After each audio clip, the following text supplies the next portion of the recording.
and thank you to everyone for attending. If I was to be introduced on stage as a star, I might have wished to be a star in a different area than veterinary parasitology, but no, seriously, I have no regrets. It's a very interesting area and one that is increasingly important, I think.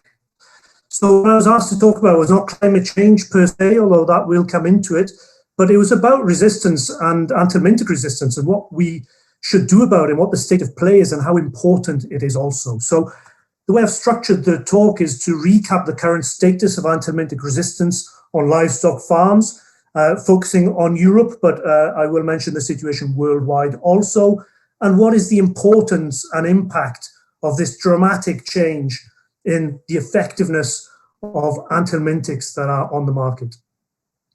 We must do something about this, and we have different mitigation strategies on the table. Johannes Scharlier outlined many in terms of diagnostic-led discriminatory use of wormers, and I'd expand that a little, and also mention some of the alternative control approaches to anthelmintics and how they might be used.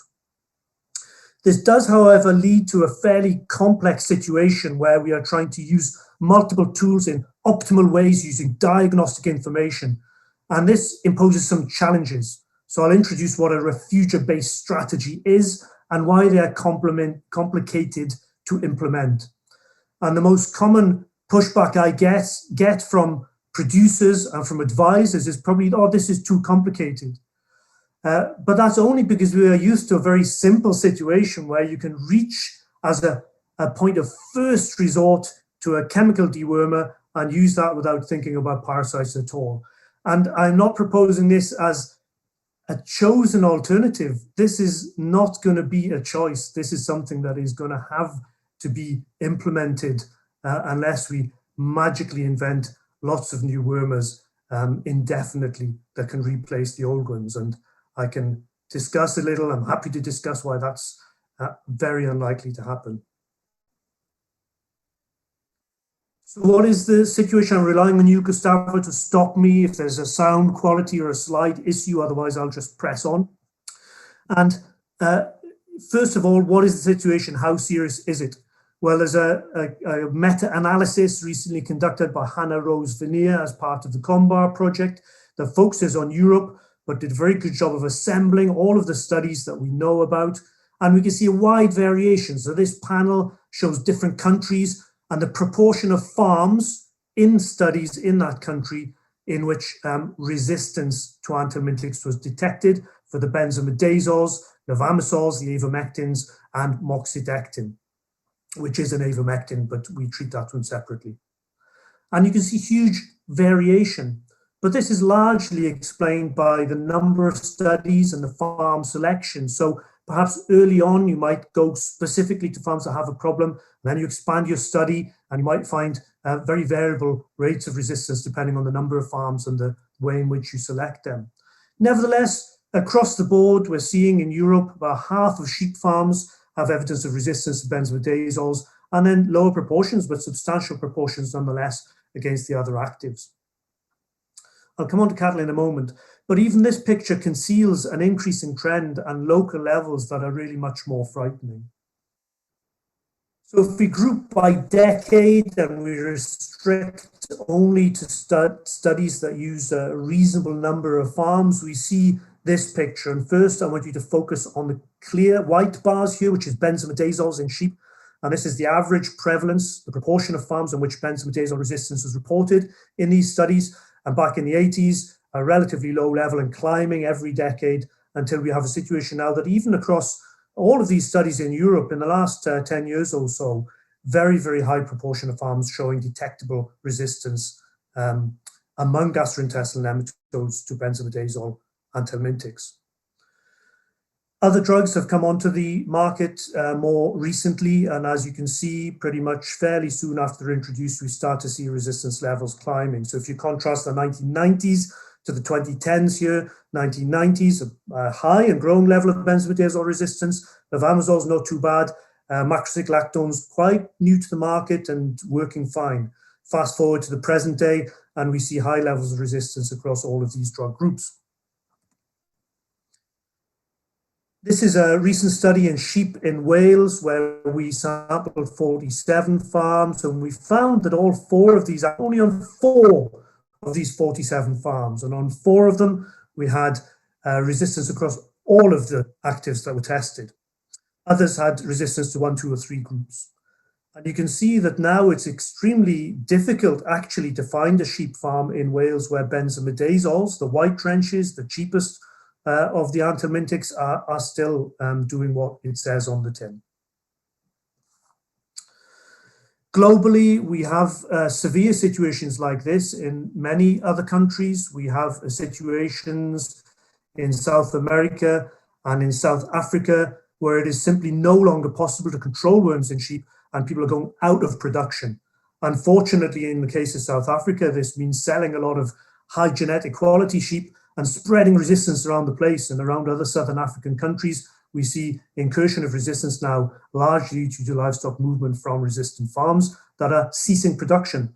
Even in England, even several years ago, Gerald Coles identified some sheep farms that could no longer produce sheep economically and had to switch into other land use. And as many of you will know, this is not always an option. Very often livestock are raised on pastures in climatic areas or soil types or topography that is not suitable for crop raising. And so the alternative to farmers faced with an intractable resistance problem can be very, very different and very damaging to them and their families. So if it's so dramatic, why is resistance still underestimated? Well, for one thing, there are far fewer studies in some areas and in some sectors than others. So staying with Hannah Rose Vanier's paper here, you can see the number of publications on resistance to anthelmintics in sheep in the UK is very high, more than 30 studies on this. So we know it very well, whereas in other countries, far fewer. In France, we know a lot about goats. In cattle, we have far fewer studies. So we've used the same color scale here, but if you look at the number of studies, even in the best studies countries, we're still talking about a small handful of studies. We also have the issue that resistance is not the same as failure of control. What do I mean by this? Well, simply if we have a bunch of worms causing a problem in sheep or cattle and we treat them, we might be using an anthelmintic that has sub-acceptable efficacy. We should be getting more than 95% of those worms killed. Really, the macrocyclic lactones, we should be looking far higher than 95% actually. So if you have a wormer that reduces worms by 60%, that's anthelmintic resistance. Nevertheless, the number of worms decreases. So we do see fewer worms afterwards, and we might expect or observe some improved performance.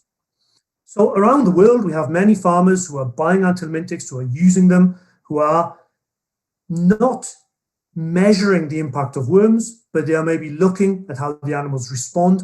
And even with an anthelmintic that is not working very well, you kill some worms and you might see some production improvement. More often, I think even the production and productivity and growth and yield are not measured very well, particularly more extensive farming systems. And so we are completely blind as farmers and advisors to the situation here. An analogy might be, for example, I have some weeds outside the house and I try not to use herbicides. You know, we try to pull them by hand, but sometimes it just gets too much and we can use a herbicide. And in the last 4 or 5 years doing this, maybe once a year when we're really busy and the weeds are really bad, now we don't see any difference after applying this herbicide. So of course we don't use it anymore because we know it doesn't work. But what many farmers are doing in sheep and cattle are continuing to buy and to use the anthelmintics, even though there is no real impact on the worms in those animals, or a very minimal impact. And that is a situation that is a slippery slope. In the situation you see on the screen where we get maybe 60% reduction in worms, you continue to use that anthelmintic and there's 40% of the worms that are very happy and they will outcompete the others, and that proportion of resistant worms will grow and grow until eventually, as for benzimidazoles, we very often see absolutely no impact on fecal egg counts and worm burdens when we use those in sheep. So this is potentially disaster, but it's not only because of anthelmintic resistance that we should be questioning our current Anthelmintic's first view of control. One is non-target impacts on dung invertebrates. We know that many of the insecticides, including many of the macrocyclic lactones, will kill insects as well as nematodes, and many of these have residues in the dung, and they will kill dung-breeding insects. Now, how damaging that is depends. It depends on how toxic the drug is in terms of its effective concentration in the dung, and here is the y-axis. On the horizontal axis is the proportion of animals that are treated. So if you have a drug, an anthelmintic, that leaves a residue in the dung that is quite dangerous, but you only use that in a proportion of the animals, you can spare these dung-breeding invertebrates, and that can be valuable because the dung-breeding invertebrates are important for nutrient recycling. They're important also for soil carbon storage. We hear a lot now about the contribution of livestock sectors to greenhouse gas emissions, the importance of achieving net zero, and these little dung beetles are our friends in that aim, so let's not wipe them out. However, the sorts of approaches that Johannes outlined in his earlier talk, both targeted treatment at group level and targeted selective treatment within the herd, are also not only going to generate refugia for anthelmintic susceptible worm populations, but they're also going to generate refugia for these dung-breeding invertebrates. So that's an extra argument for moving away from blanket, unquestioning anthelmintic use. There are others too. So environmental management is one. So in Northern Ireland, we see huge problems with liver fluke, as in much of the temperate areas of the world. And we typically see liver fluke here. We see some liver fluke pictured next to a liver. And also we see the typical land type that we see liver fluke on, areas that get wet in summer, areas where drainage is not very good on farmland. And over past decades, there have been incentives to drain and improve this land. And that's been in reversal now for about 10 or 20 years, where environmental schemes are encouraging farmers not to drain these wet areas because they're important. They're important for other services than food production. Important for biodiversity, yes, but also they're very important to store water on farms and alleviate downstream flooding. If you have housing developments, industrial developments that are prone to flooding, then draining farmland quickly is the worst thing you can do. This links to climate change, of course, because we get more heavy and more infrequent but dramatic rainfall events under climate change with the acceleration of the hydrological cycle. This means that many of these areas that were built are now more flood prone than before, and it's even more important to encourage water storage on farmland. If we do that, we encourage the habitats that allow liver fluke to be transmitted. How do we square this circle? We can't ignore the liver fluke. It would be a huge welfare issue to have animals dying and sick of liver fluke. It would have huge impacts on greenhouse gas emissions, productivity, food security. So we need to have other ways than simply relying on anthelmintics. If we rely on anthelmintics in this situation, even with effective flukicides, it's very, very difficult to control fluke in these sorts of environments. If you start to have resistance to flukicides, it becomes impossible, and this land is not any longer useful for livestock production. And the alternatives are limited. Other reasons, well, drug residues. So in Belfast, we have a mass spectrometry lab and lots of screening of animal products for drug residues. And the most common reason for failing those drug tests is anthelmintic residues in meat and milk. Antimicrobial stewardship. It's true that antibiotic resistance is a slightly different problem to anthelmintic resistance, but nevertheless, we hear a lot about antimicrobial stewardship, a lot of money put into research, a lot of behavior change, and to hold on to anthelmintics as a whole group blanket chemical application is just not sustainable in that narrative. We've heard already from Johannes about immunity in the production cycle is well known for lungworm. It's increasingly evident for gastrointestinal nematodes also, that if we overprotect young replacement stock, particularly in cattle, then they will join the milking herd in the case of dairy outfits with poor immunity to the parasites, and then we get more problems in the adults, and that's where the production is for milk.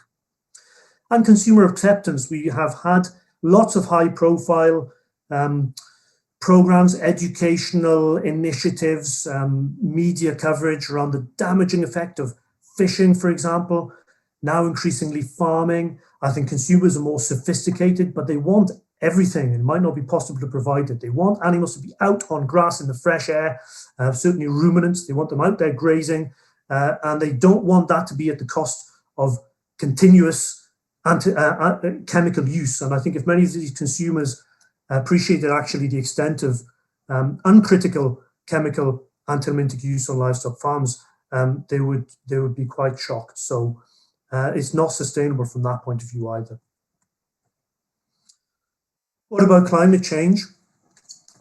Well, climate change could affect the development of resistance in multiple ways. It can increase infection pressure for parasites sometimes, but it also changes the seasonality and makes the seasonality of infection generally more unpredictable. We also have to think on two wavelengths now. We're not only interested in the effect of climate change on the epidemiology of helminth infections and parasite infections in livestock, we're also interested in the effect of climate change on the development of resistance in those populations. And that's not exactly the same thing. So here is an example of the typical seasonal epidemiology of gastrointestinal nematodes in cattle in temperate areas. The brown line there appropriately is the fecal egg count from first season grazers in this case, and the shaded green area is the pasture larval count in terms of infective third stage larvae. What we see with the first box there is that larvae will survive on pasture in temperate areas quite happily over our winter, and they will start to decline in spring as the grass starts to grow and dilutes them and the temperature increases. And the reason they die when temperature increases is they do not feed. They've left dung on the grass. They have finite, limited energy reserves. They're enclosed by a sheath. And if the temperature increases, they start to move more, they burn up more energy, and they will die quicker. What saves them is that animals are turned out onto pasture in box 2 here, and they will ingest these L3. They will lead to eggs being produced onto the pasture, the brown line here, and that will start to generate new third stage larvae. And what we see in box 3 here is that the fecal egg count will drop, the brown line drops, because you get immunity in those first season grazers if they've had enough exposure, but the eggs they've already shed will generate third stage larvae on the pasture, and they will persist over winter. Now, this will not be the same picture in other climate types, but you could substitute our winter and summer with maybe dry and wet seasons. In our situation, rainfall, I can promise you in Ireland, is very rarely limiting to parasite transmission, and so is temperature that really drives this cycle, whereas in warmer but drier areas, it will be rainfall. And so you'll get the transmission in the rainy season, and then you'll get less in the dry season. What happens with climate change? Well, in the temperate areas, we see a few different effects. One is that larvae will not survive so well over winter because of this warming effect. They will actually die quicker over winter. However, the duration of the season over which development can occur broadens. So we now get spring and autumn, or spring and fall periods, which are suitable for development of eggs to L3. Even sometimes in the winter, it's warm enough for development. And we also see an increase in the grazing season. So even though mortality of larvae is quicker over winter, animals are grazing for longer, there's more development. So there's already this trade-off in this complex net effect between increased and improved development, but also increased mortality. We see also more unpredictability, and in particular, we see more dry periods in the summer. This is something that used to be extremely rare. So these are Limousin cattle grazing on a pasture in central France. And if we go back 20 years, then occasionally we would see this in July. a dry pasture, no rain for several weeks, very warm temperatures up into 40 degrees, no grass growth. And these animals, even though they're in our summer, have no grass to eat, and they have to be fed hay on the pasture. Now, in that area of France, which I've known for a long time, this is now absolutely routine. It's not just a 1 in 5 year, 1 in 10 year, 1 in 3 year event. This is every single summer these animals have to be fed on pasture. In Ireland, when I raised this as a danger, even under previous EU projects like glowworm, 10 years ago, I was laughed at. This could never happen in Ireland. Well, in 2018, this is exactly what happened. Animals needed to be fed hay on the pasture. Now, this interrupts our general accepted seasonality of parasite transmission in very important ways. So, on the one hand, if we're encouraging immunity in first season grazers, our time of effective contact is interrupted by these dry periods. The 8 months we need to encourage enough immunity now becomes paused by 2-3 months. Perhaps more importantly for anthelmintic resistance, we have a situation where we have no refugia. Refugia is a population of nematodes that have not been exposed to anthelmintics that will dilute the survivors of treatment in these animals. If these animals are treated in that situation, or if they have been treated early in their grazing season with a long-acting product and then encounter these weather conditions, the only parasites they're carrying are resistant survivors of treatment. And if we take away the refugia on that pasture, we will get rapid selection of resistant strains when rainfall returns later in that grazing season. So we have seen this in other areas where dry conditions are normal. We have seen in Australia, for example, in sheep, very rapid selection of resistance when treatment occurs on these dry periods. And in areas where these dry periods are unpredictable and they occur after the treatment strategy has been decided, then this will lead to rapid selection for resistance. Why should we care? Well, yes, resistance will be disastrous. I think I've established that the main problem with gastrointestinal nematodes in cattle and sheep is that they will interfere with abomasal glands and they will damage the abomasal glands. They'll interfere with protein digestion by raising the pH of the abomasum and the change from pepsinogen to the active proteolytic enzyme pepsin in the abomasum. They will not have sufficient bacteriostatic effect in that more alkaline abomasum, but the dominant effect is this these nodular changes to the abomasal lining and the loss of protein from the blood into the gut. And animals, whether they're growing or producing milk, are in the business of producing protein. So if that protein is going into the gut and it's not digested efficiently, that is obviously the main impact of infection. If we have a failure of control through anthelmintics, because of high levels of anthelmintic resistance, we would expect reduced productivity.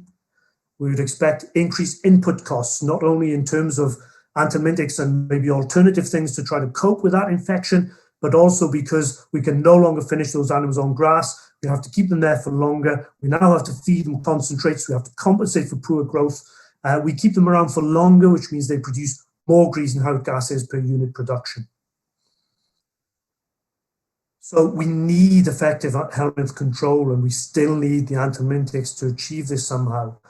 This all sounds very incremental. We get lower productivity, lower profits, maybe food gets a bit more expensive, but actually this is an existential threat to farming. So this photograph, it's an old photograph, but it shows 6 sheep that were raised at normal commercial stocking density on grass in England, and 3 were given regular anthelmintic treatments and 3 were not. I think you guess which 3, and then you get the situation where we have seen on some farms where you simply cannot economically produce sheep because you have resistance to all of the marketed anthelmintics. And bringing new anthelmintics onto the market will push that away for these farms, but only a little bit further down the road. So what does the future hold? Well, Joseph Verkruise and colleagues expounded a view of what helminth control in the future will look like. And they turn things around so that, or I should say, we turn things around. So instead of anthelmintics being used as a first line of defense, they are now protected because this is all we have to intervene against clinical helminth infections, clinically important disease from helminths We need the anthelmintics to treat that. So if we take the antimicrobial stewardship approach, we should protect those, and we should use alternative control tools. And here we mean diagnostic tools to better target these novel, innovative control approaches. We mean things like vaccines. We use those as the first line of defense, and we protect anthelmintics. This, however, is requiring a complete reversal of how we think and deal with parasites in these systems. And it seems fairly unrealistic that we will get there in one step, certainly by 2030. There is probably a middle way, if you like, which is to implement these sustainable strategies now to retain effective anthelmintics, but to continue to use them to support production, but to do that in a very different way.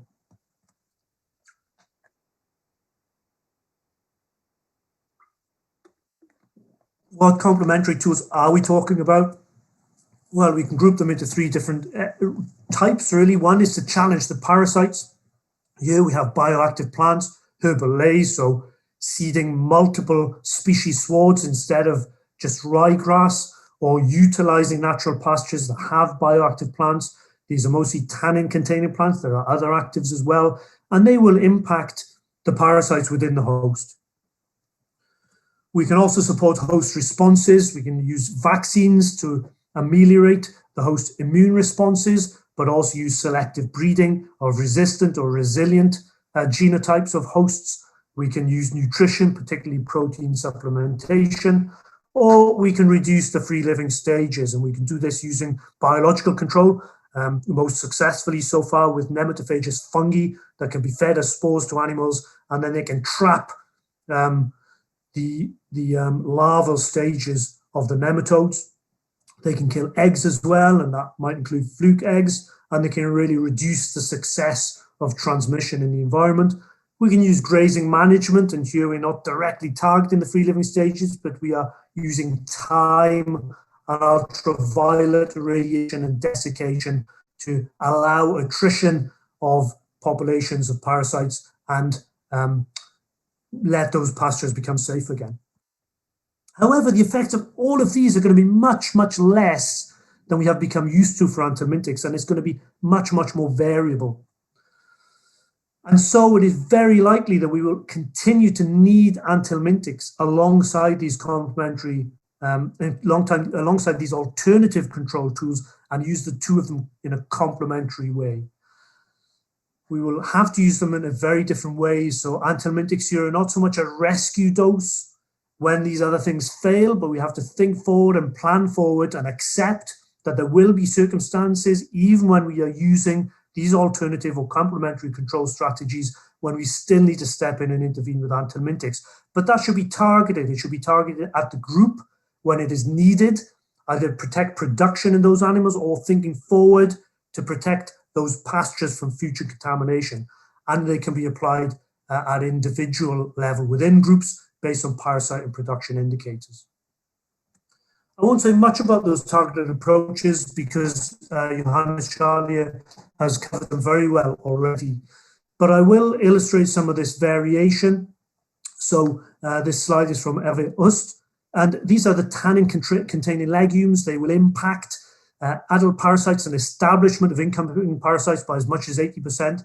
They will decrease the ability of eggs to develop to larvae and climb up onto that herbage by 70 to 90%, and they will inhibit the excretement of larvae that are ingested. Very impressive figures. However, when we include variation between studies, that's much, much wider. Some studies find no effect on the free living phase.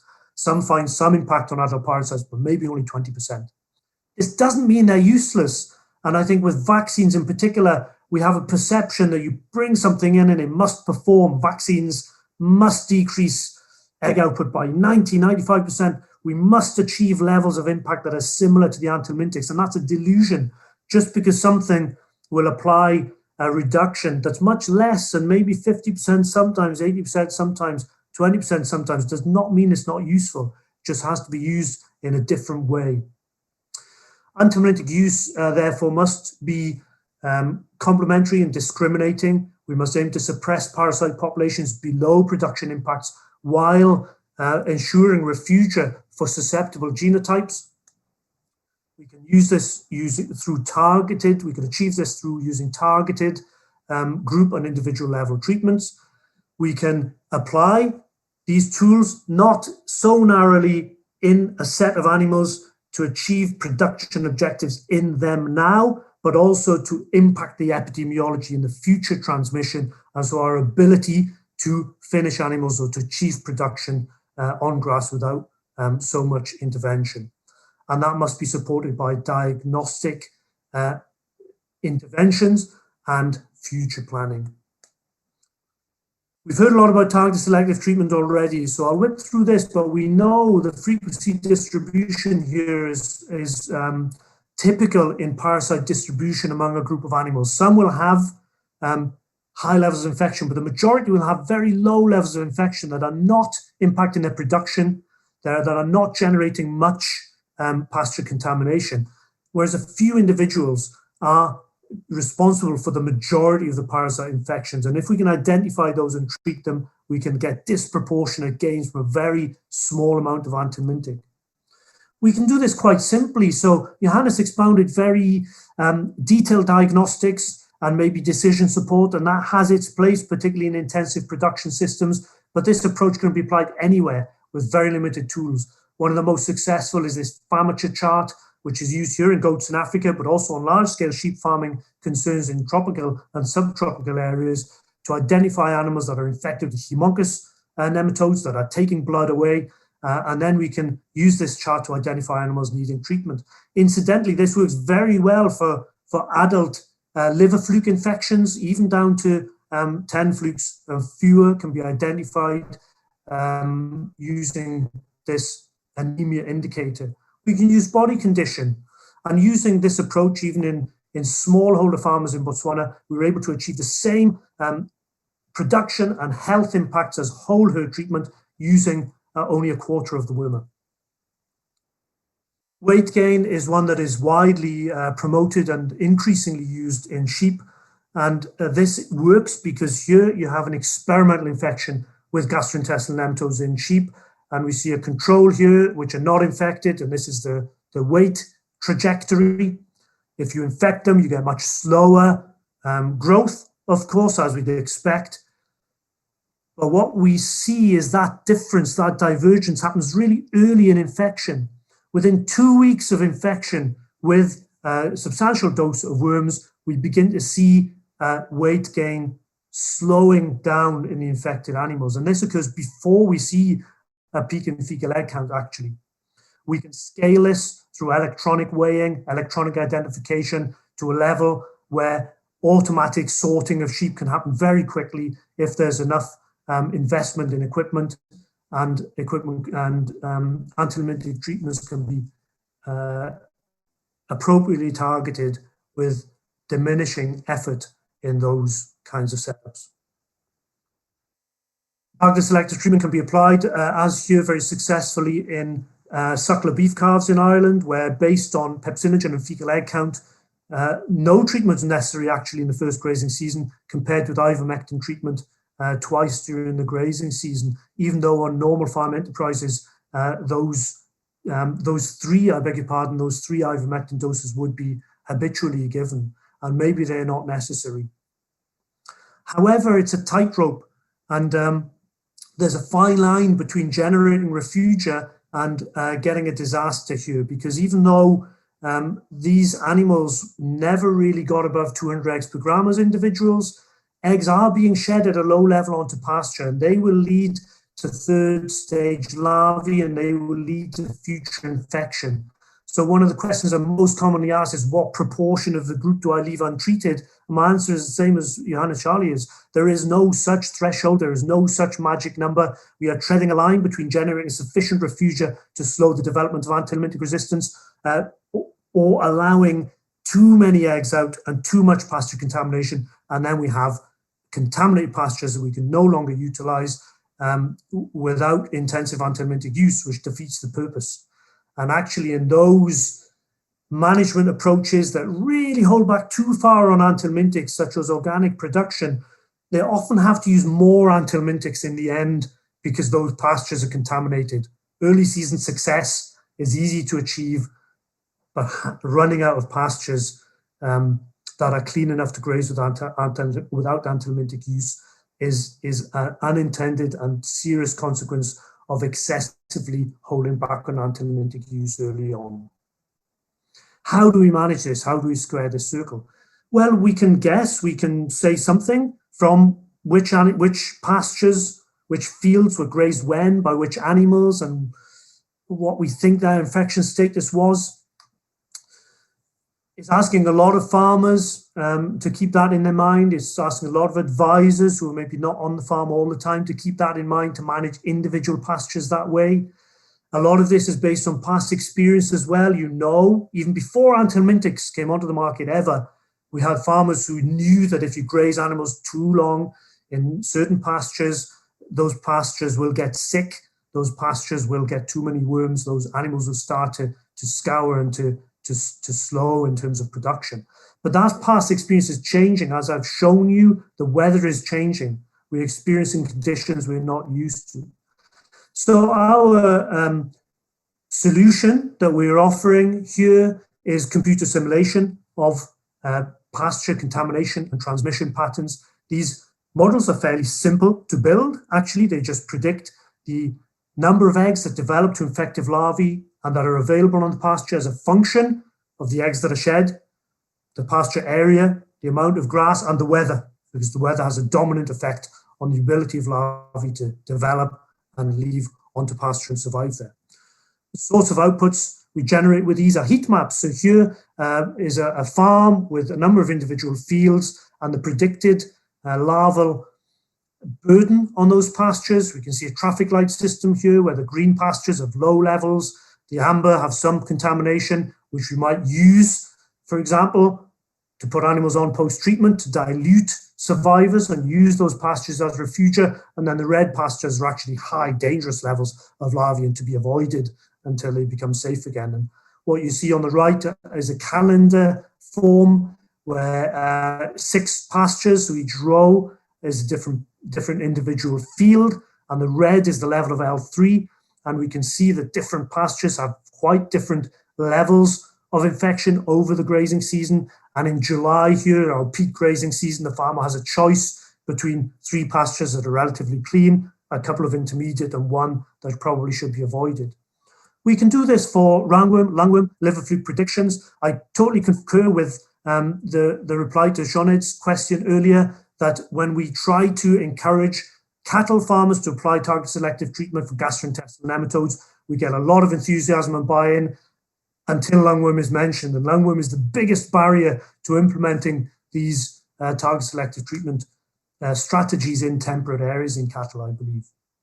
But we can predict lungworm as well. These models work also to an extent for lungworm and for liver fluke. You can see here a map from a 25 square meter resolution map of liver fluke risk that is dynamic, that can predict areas that are dangerous for fluke in real time. And this should be used not just to decide what is the current status and how can I manage, but to plan for future contamination of those pastures. To bring it back to complementary control approaches, we can throw those into the mix into these models as well. So here we have predicted pasture larval contamination for teal dosager in sheep that are vaccinated based on vaccine trials. The black line is no vaccination. The red line is vaccinating the ewe and the lambs twice against teal dosager. The reduction in the larval challenge is 80%, not 100, but it's still useful because you could suppress those populations below a level at which you need anthelmintic treatment, and you might only need anthelmintics when you have unusual grazing or weather conditions. So my last slide is to conclude that there are other options, but none of them will replace anthelmintics, not on a like-for-like basis, not in your dreams. However, I would argue that new anthelmintics also will not replace existing anthelmintics because we will have to look after them better than we have in the past. Targeted and complementary use will be needed. This is going to be complicated. I'm really sorry for the advisors and producers on this call looking for easy solutions. It's going to be complicated. The alternative is anthelmintics become useless. And that to me is much more frightening than a little bit of complication. New diagnostic tools and decision support will be crucial. Diagnostic tools well covered in the first talk. decision support tools may be based on these epidemiological predictions as well as diagnosis.